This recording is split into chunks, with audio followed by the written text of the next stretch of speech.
Parler du conflit israélo-arabe, c'est d'abord parler d'un peuple qui en opprime un autre. C'est parler d'une nation qui en opprime une autre. En 1987, quand Gorbatchev a rencontré Reagan, ils avaient réussi à s'entendre pour éradiquer les guerres périphériques.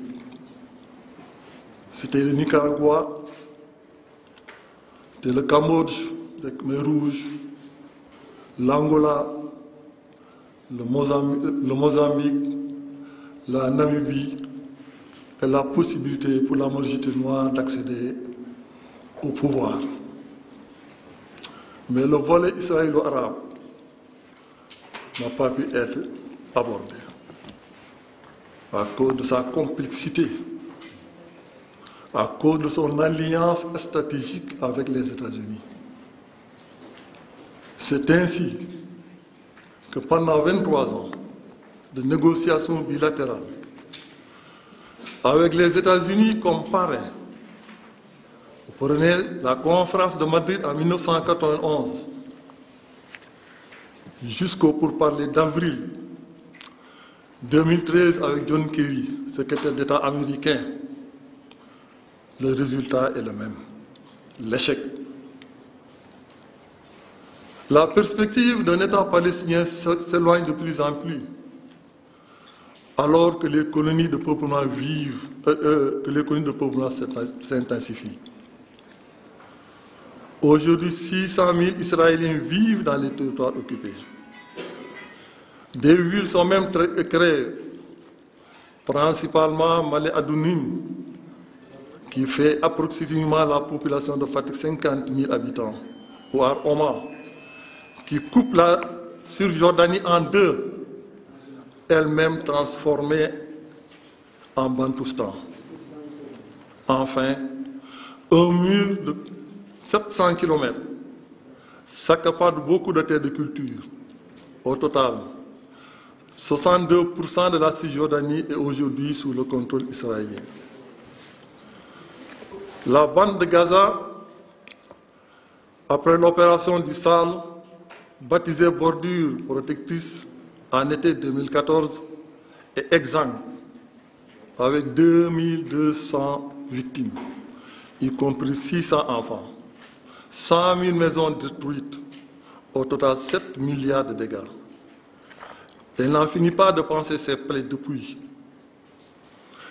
Cette enclave surpeuplée et sous embargo se relèvera difficilement à la suite des bombardements sauvages des drones et des F-16.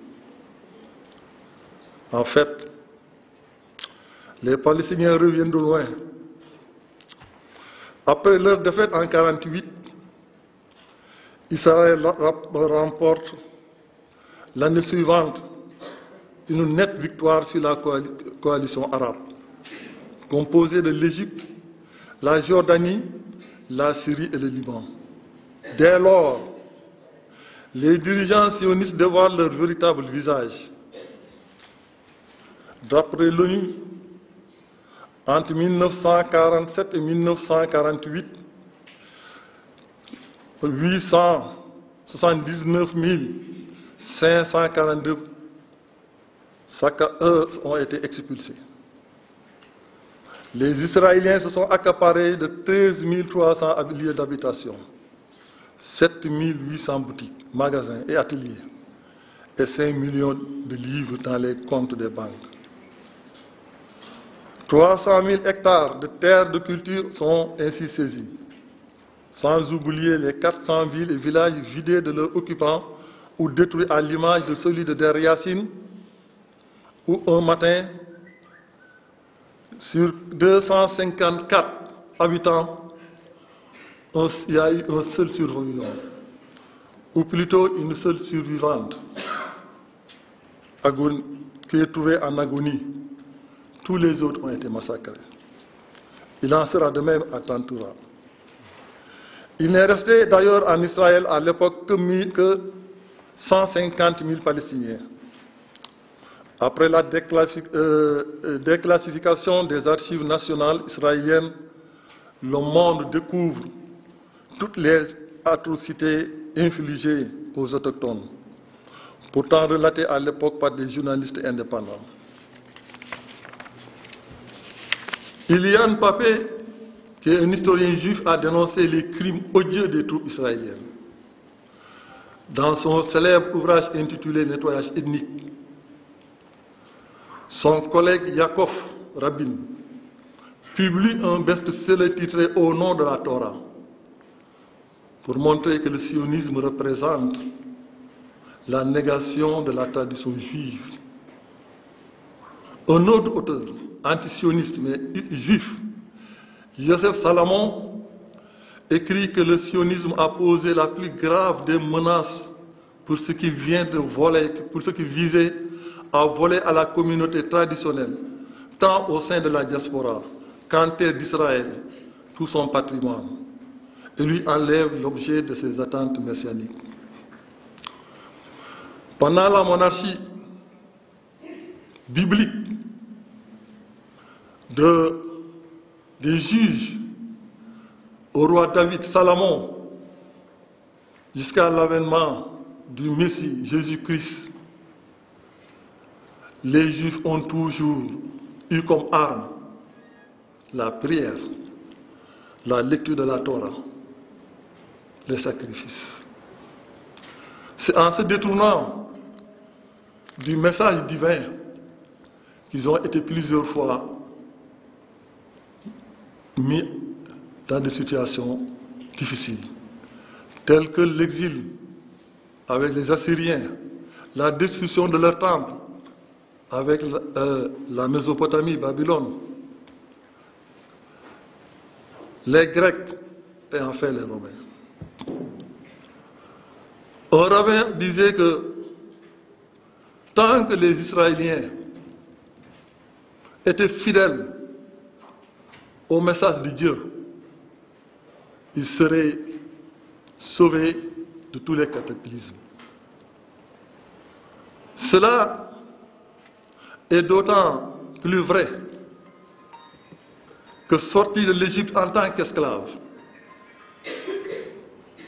dans une région où de grands empires, l'Égypte, la Mésopotamie, la Chaldée, la Syrie et d'autres royaumes encore, n'avaient pour devise que la force des armes, et rien que cela. Si pendant tout ce temps, en fait, Israël a survécu, c'est-à-dire Israël sous l'autorité de la Bible, est resté en paix. Le mérite aussi des Juifs, reconnaissons-le, c'est d'avoir transmis à l'humanité le message éternel de Dieu. Ce message est contenu quand ils disent « Oh, entends Israël, la voix de ton Seigneur, Dieu est unique. » Mais malheureusement, quand avec la naissance en 1894 du sionisme par Theodor Herzl, qui du reste était athée, tout comme les dirigeants Ben Gurion, Madame Golda Meir, jusqu'à Simon Peres. Le mouvement sioniste, en fait, était tout simplement à l'époque un avatar du nationalisme européen du XIXe siècle. Ajouté à cela le système britannique, très féroce, en Rhodésie ou en Afrique du Sud. Rien d'étonnant que le Nakba, qu'on appelle en arabe, qu'on appelle catastrophe, soit en réalité une réplique de la noix du cristal en 1938 en Allemagne, où à la suite de l'assassinat d'un diplomate allemand à Paris, les nazis organisent un pogrom sanglant avec 7500 boutiques et magasins détruits, des centaines d'appartements et 35 000 internés à Dachau, où ils vont trouver 1200 noirs, eux aussi internés. Ce sera leur dernière demeure.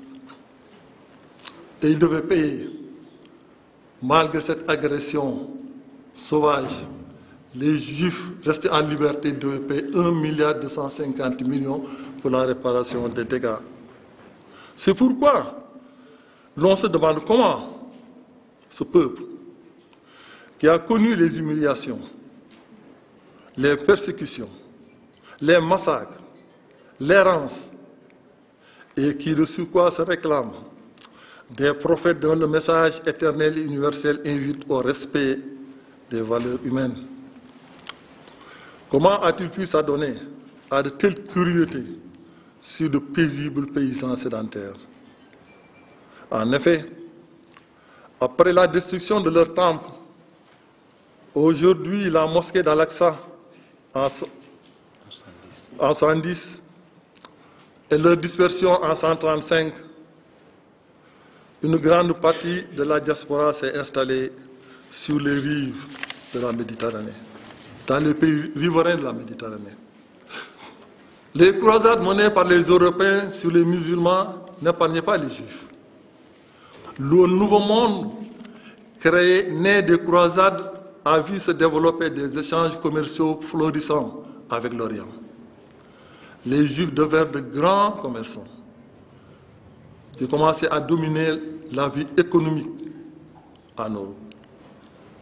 L'aristocratie, avec le soutien de l'Église papale, prit des mesures discriminatoires contre eux, accusés déjà de déistes, c'est-à-dire d'avoir assassiné Dieu en la personne de Jésus-Christ. Il y ajoute maintenant la pratique du prêt à usure, à intérêt, interdit par les Lévitiques. Tout cela ajoute au sentiment antisémite. En fait, avec le prêt à intérêt, les Juifs commençaient à jeter le fondement même du capitalisme, le profit.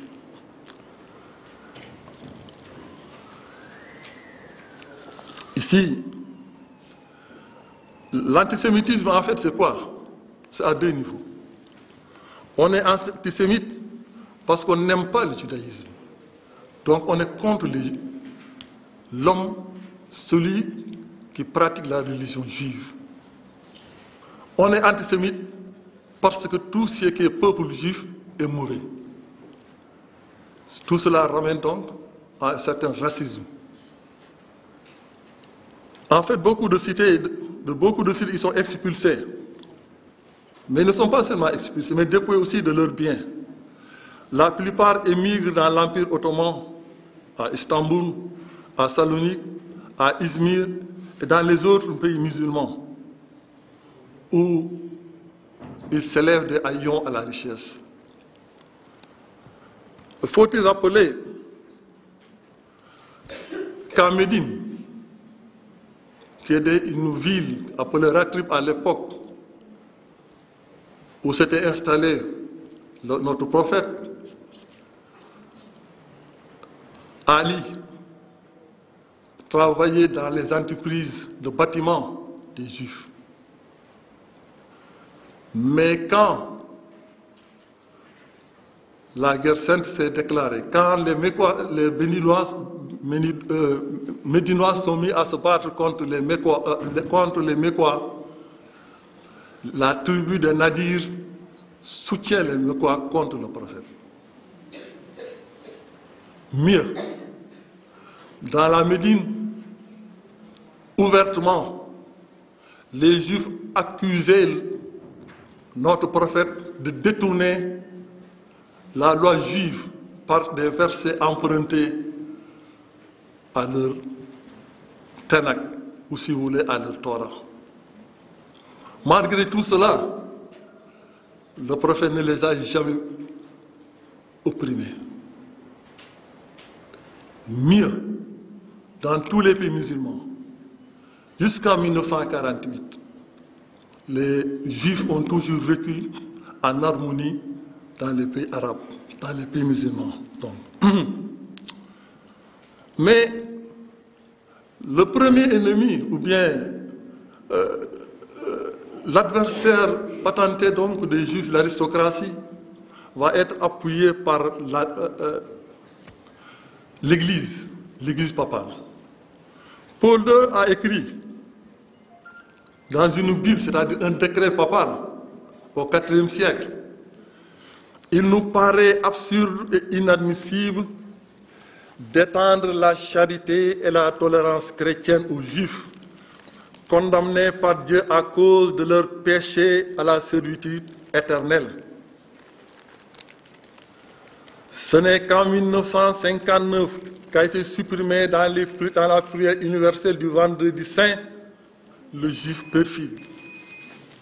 Mais aussi, cet antisémitisme ouvert ne concerne pas seulement les églises, mais aussi l'intelligentsia.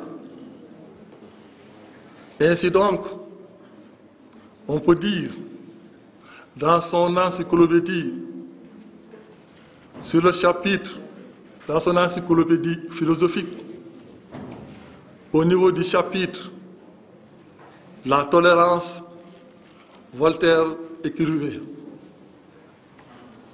« Il me paraît absurde, il me paraît inapproprié de parler des Juifs. Cette nation, à bien des égards, est la seule à avoir souillé notre terre. C'est dit donc que même au plan intellectuel, il y avait des antisémites notoires. C'est pourquoi Abba Eban, un écrivain juif, a écrit dans son livre « Mon peuple, histoire du peuple juif ». Dans tous les pays soumis à l'influence intransigeante de l'Église, c'était toujours la même histoire. L'avilissement, les tortures, les massacres. Ainsi donc, l'antisémitisme est avant tout européen. Le sionisme l'utilisera après la Seconde Guerre mondiale pour culpabiliser l'Europe. Après encore la guerre, le plus dur pour les Arabes aussi est la défaite de leur armée coalisée en 1967, qui place depuis Israël comme la seule puissance militaire du Moyen-Orient. L'Égypte, le plus peuplé, est disqualifiée. Le nasserisme, naguère idéologie pan-arabe, est à l'image de son fondateur, Nasser. L'idole d'hier devient suspecte. Le Golan en Syrie, la Cisjordanie, Jérusalem-Est passe sous la souveraineté israélienne. Encore 250 000 Palestiniens prennent le chemin de l'exil. Autour de Jérusalem, des villes entières sont rasées. La victoire de l'État hébreu est totale. La défaite des Arabes affligeante. Ce haut fait d'armes est perçu par les ultranationalistes comme la réponse de Dieu à Auschwitz. Auschwitz, c'est-à-dire les camps de concentration. Auschwitz était le camp de concentration qui, à chaque jour pratiquement, tuait 12 000 Juifs. Mais là, il faut aussi être nuancé. C'est le traitement qui est différent. Combien de communistes, combien de Russes soviétiques, combien de Français, des syndicalistes, des démocrates ont été gazés. La différence est que ces gens-là, ils étaient gazés dans leur dignité, alors que les Juifs étaient dépouillés, déshabillés, leurs dents à or enlevées, leurs bagues, leurs bracelets, jusqu'au-dessus. Ils allaient nus au four crématoire. Voilà la différence. Mais sur les 10 à 20 millions d'hommes et de femmes à Biélorussie, dans les territoires occupés, la barbarie nazie, je dis bien la barbarie nazie, s'étendait manifestement sur l'ensemble des opposants. Mais en fait,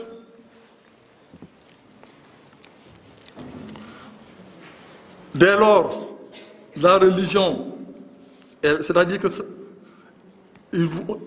les Juifs ont vu donc ce fait d'armes comme la réponse de Dieu à Auschwitz. C'est pourquoi le philosophe Izovitch proclame qu'il est sioniste jusqu'aux frontières de 1967. Autrement dit, qu'Israël ne doit pas, en fait, libérer les territoires occupés. C'est le retour de la puissance divine. C'est la réponse de Dieu, pas seulement aux Arabes, mais à l'humanité. Dès lors, la religion et la politique se confondent. Elle ramène le débat autour de la naissance du grand Israël biblique dans l'attente du Messie. Après leur sortie d'Égypte, après l'esclavage soumis qu'ils ont subi avec Babylone, les Juifs se mettent encore à rêver de notre Messie. Un Messie qui va les délivrer comme en Égypte de l'injustice, de l'oppression, et pour les rétablir souverainement comme le peuple élu de Dieu. Et que cette notion de peuple élu de Dieu qu'ils ont fabriquée, parce qu'en fait, la Bible a mis près de 10 siècles avant d'être rédigée au Xe siècle sous Salomon. Un peuple qui écrit sa propre histoire, un peuple qui écrit son propre passé, ne peut que se glorifier, s'auto-glorifier. Mais en fait, quand Dieu parle de peuple élu, c'est-à-dire tout cela qui, pour avoir la proximité de Dieu, s'approprie tout simplement son enseignement, dans l'humilité, souvent même dans la misère, dans la précarité peut-être, mais jamais dans l'oppression de l'autre. C'est cela d'ailleurs qui fait que la guerre de 1973 ne changera en rien le rapport des forces. De surcroît, les accords de Camp David entre Anwar el-Sadat et Mehenim Begin, sous la houlette de Jimmy Carter, rend toute guerre entre Israël et le pays arabe impossible. Alors le conflit israélo-arabe glisse sensiblement, inexorablement entre Israéliens et Palestiniens. La guerre du Liban de 1982, en est l'élément déclencheur. À l'intérieur des territoires occupés, l'intifada née à Gaza en 1987, pour combler le vide laissé par l'OLP, fait la honte d'une armée occupée à briser les bras des enfants, comme l'ordonnait le ministre des Affaires étrangères, Simon Peres. Somme toute, le bilan encore a été lourd. 3 000 jeunes tués, 80 000 blessés, 8 000 dans les prisons, alors qu'Israël n'en perdait qu'une trentaine. Cela aboutit à un accord sous la houlette de Bill Clinton. Mais derrière les poignées de main entre Yasser Arafat et Isaac Rabin, derrière ces amabilités se cache la reculade, les Russes israéliens. En vérité, Oslo a permis à servir de moyen de continuation de l'occupation par le développement fulgurant des colonies de peuplement. Oslo a été un échec pour les Palestiniens, comme l'a reconnu l'ambassadrice à l'Union européenne, Leila Khalid, qui confie que la première erreur des Palestiniens est d'avoir accepté de négocier pendant 22 ans. Aucune terre au monde n'a donné autant de débats sur la Palestine. Or, on l'a vu. L'Algérie indépendante n'a accepté de négocier que parce que la France déjà était au pied du mur. La conférence de Paris avec les Vietnam, le Ductau et Kissinger n'a abouti aussi que parce que les Américains étaient lassés de cette guerre et que l'opinion publique n'en voulait plus. Après 3 siècles presque de domination, l'ANC n'a accepté de négocier avec la minorité blanche que parce que tout simplement le rapport de force était en équilibre. Car dans un accord, si vous prenez tout, un accord, de tel accord ne peut aboutir qu'aux échecs. En fait, le conflit s'articule autour aussi de 6 points. Il y a la domination de l'armée israélienne qui venge au centuple tout soldat tué. L'impuissance de la communauté internationale, entendez l'ONU. La démission de l'Union européenne qui paye les salaires des Palestiniens demeure la première cliente de l'État hébreu. Le parti flagrant des États-Unis alliés stratégiques de Tel Aviv. La déconfiture de la Ligue arabe, engluée dans des guerres instinctives sur fond d'hostilité confessionnelle. Et enfin, la division des Palestiniens eux-mêmes. L'OLP est incapable d'avancer dans les négociations par le manque de volonté politique israélienne pour débloquer la situation. Israël est un État riche, puissant, bien armé, la 5e puissance militaire du monde, après les États-Unis, la Russie et la Chine. La Chine même, l'Inde, le Brésil, les entreprises Thales comme en France, commandent du matériel de pointe en Israël. En fait, l'autorité palestinienne n'est plus un État.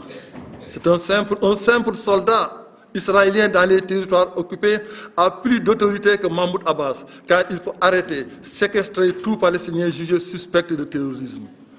Les forces en présence sont asymétriques.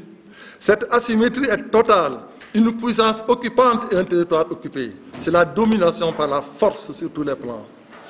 Et Stephen Wall de l'université de Harvard pense que le soutien à Israël est la cause du rejet des radicaux arabes contre du rejet américain par les radicaux arabes. C'est le cas de Jimmy Carter qui, dans son livre intitulé « La paix n'est pas l'apartheid », mais tous les deux ont attiré sur eux des foudres du puissant lobby juif. Aux États-Unis, les campagnes électorales coûtent cher. Tout politicien américain sait que s'il appuie Israël, le lobby juif lui renvoie l'ascenseur. De la base au sommet, le système américain ne fonctionne qu'autour de l'argent. Pour la Chambre des représentants, il faut 1 million à 2 millions de dollars pour compétir. Pour la course au Sénat, 25 à 50 millions de dollars sont nécessaires. Pour autant, les Juifs américains, majoritairement, ne représentent que 1,75% des États-Unis. Mais réduire le lobby juif au seul soutien d'Israël est une erreur. Il y a surtout la base électorale constituée de 50 millions de chrétiens évangélistes, défenseurs impénitents de l'alliance avec Israël. Car pour eux, Israël est investi d'une mission divine, comme le lieu de rendez-vous eschatologique. C'est-à-dire que pour eux, l'au-delà, le jugement dernier se fera à Jérusalem. En fait, si donc les Américains, c'est-à-dire qu'en fait, Israël est perçu comme une révélation de la prophétie de Dieu. Si les Américains veulent que Dieu bénisse cette nation, ils doivent bénir Israël. C'est le cheval de bataille des chrétiens évangéliques. Ils sont le vivrier électoral de la droite du Parti républicain. Un rapport fusionnel entre les pays établis, entre Israël et les États-Unis établis. Cependant, le lobby juif a contribué à la haine des musulmans au Proche-Orient. Aujourd'hui, la question palestinienne est au second plan pour les Arabes, occupés à des guerres intestines internes entre sunnites et chiites sur fond de rivalité irano-saoudienne. L'Irak avec l'État islamique, la Syrie en guerre contre le Daesh, la Libye partagée entre 2 gouvernements parallèles, et enfin le Yémen déchiré par des guerres superposées, c'est-à-dire des guerres tribales, une guerre tribale, une guerre civile et une guerre en fait confessionnelle. Depuis 1962, le Yémen est en guerre. Depuis la déposition du roi Badr, un des derniers descendants du prophète Mohammed, ouais, le Yémen n'a plus retrouvé sa stabilité. Encore, ce qui expliquait avant, l'intervention de l'Arabie Saoudite, elle peut se justifier à plus d'un titre. Parce qu'en 1934, dans la guerre qu'il a opposée au Yémen, l'Arabie Saoudite a détroussé au Yémen un territoire aussi vaste que le Sénégal. Assir fait 80 000 km². C'est la seule partie de l'Arabie Saoudite où le climat est clément. Cette région, encore, qui est hautement stratégique, gagnerait à retrouver la paix. C'est pourquoi un accord sur le nucléaire iranien pourrait aider à ramener la paix. Un répit peut-être. Pour calmer cette région, un accord entre Iraniens et les États du Golfe est nécessaire. Pour combattre le terrorisme djihadiste qui massacre principalement la communauté musulmane. En Irak, combien de mosquées? À Karbala, à Najaf, un vendredi, des mosquées pleines de monde. Un terroriste avec ses ceintures d'explosifs se tue en emportant une centaine, peut-être même beaucoup plus. Parce que c'est des chiites, parce que c'est des mécréants, parce que, en fait, c'est des hypocrites. Alors que ce qui nous unit, nous les musulmans, c'est Dieu, c'est le prophète, c'est le Coran, c'est les prières, etc., les 5 piliers. Si Boko Haram, l'attentat le plus sanglant qu'il a effectué à Manouburi, près de 100 tués, parce que c'était une mosquée dirigée, animée par des chiites. Comment? En fait, quand on parle du djihadisme, quand on parle, mais c'est nous d'abord. Les victimes, c'est nous les musulmans. Ce n'est pas une dizaine de Français ou 3, 4 Anglais tués qui prouvent, pour donner une dimension assez grande, assez criminelle. Le véritable problème est en nous. Pourquoi? C'est pour combattre le terrorisme. Et il faut dire que les moyens militaires ne suffisent pas. Il faut qu'on donne plus de liberté aux sociétés soumises à des dictatures. Il faut quand même combattre les inégalités sociales profondes. Il faut que les aspirations à la liberté, il faut que les aspirations à la démocratie, les aspirations au développement intégral, il faut que les richesses soient équitablement partagées. Voilà les raisons du printemps arabe. L'échec du printemps arabe, il n'y a pas eu d'échec parce qu'ils ont laissé les prémices de notre printemps arabe.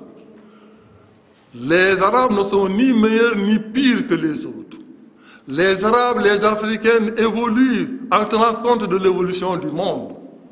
Et ce monde aujourd'hui s'est mondialisé comme l'on dit. Aucun pays, qu'on aime ou qu'on n'aime pas la mondialisation, il est clair que les guerres qui se font ne peuvent se faire que dans les pays du Sud, que dans cette périphérie. Ce n'est pas l'Union européenne, ce n'est pas la Chine, ce n'est pas la Russie. Vous avez vu avec l'Ukraine. Ce ne sont pas les États-Unis.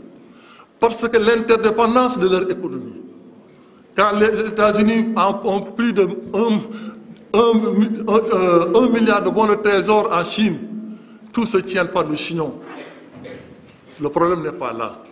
Le problème, il est interne, le problème est interne aux musulmans. Alors, il faut donc donner plus de liberté aux sociétés soumises. Je m'avais conclu pour dire, c'est connu, Israël ignore superbement les résolutions des instances internationales qui ne lui conviennent pas. Il privilégie toujours la réalité sur le terrain. Ce pays voit partout la peur. L'Iran est diabolisé. Le danger islamique brandi. Netanyahou est un mur de la honte, a installé un mur de la peur. Son ennemi n'est pas en réalité le Hamas, mais la négociation avec une entité palestinienne unifiée. La Palestine est membre observateur de l'ONU et dispose d'un siège à la Cour internationale. Plusieurs parlements européens l'ont reconnu. 150 pays à travers le monde reconnaissent, ont des liens diplomatiques avec l'entité israélienne. Malgré tout, la solution de 2 États n'a pas encore de place géographique. Après 3 guerres contre Gaza, Israël n'a pas réussi à faire plier le Hamas. C'est dire qu'il n'y a pas de solution militaire, mais politique et diplomatique. Le statu quo maintenu par Israël est contre-productif. On ne domine pas un peuple impunément sans qu'intervienne un jour le renversement de la situation.